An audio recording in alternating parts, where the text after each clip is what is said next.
the spirit here among us all.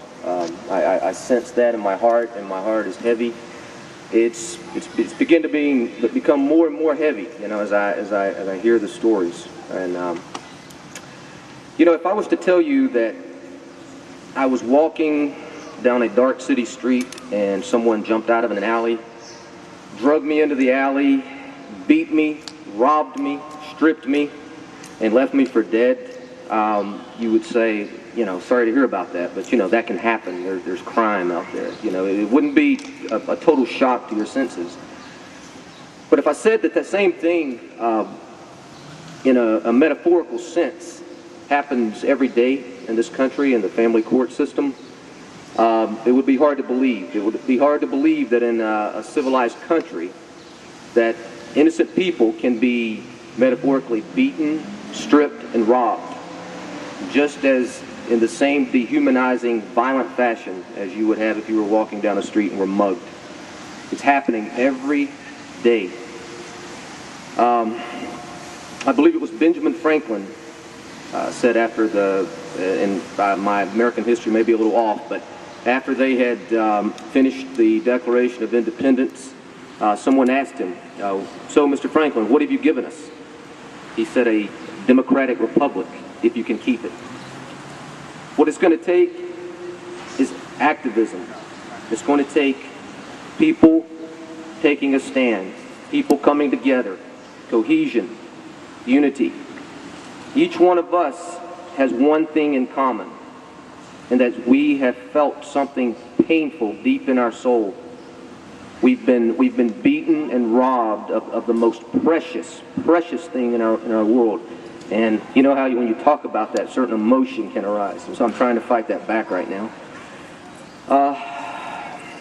My story, and I'll quickly summarize it. A year and a half. I'm just going to fast forward.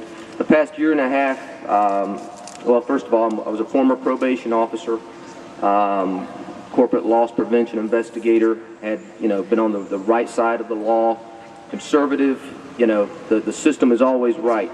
Well, that belief was stripped from me about a year and a half, almost 2 years ago. False allegations, absolutely not one shred of evidence.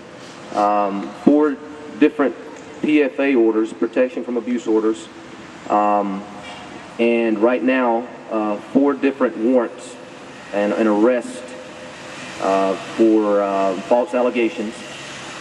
Each one by the Attorney General's Office of Delaware was dropped, charges dismissed.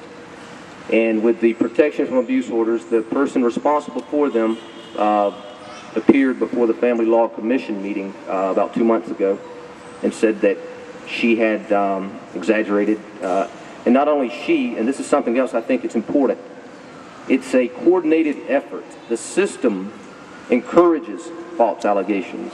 The system rewards false allegations.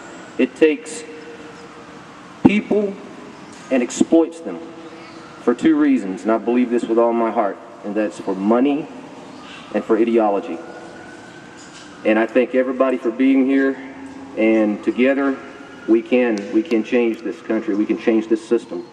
And someone else used the analogy of the civil rights movement of the 60s, and I firmly believe that as well. It didn't happen overnight. There were a lot of obstacles. There were challenges for Martin Luther King Jr. and the rest of his associates, but eventually they did realize that dream for the civil rights. And so I thank everybody and look forward to the rest of the festival.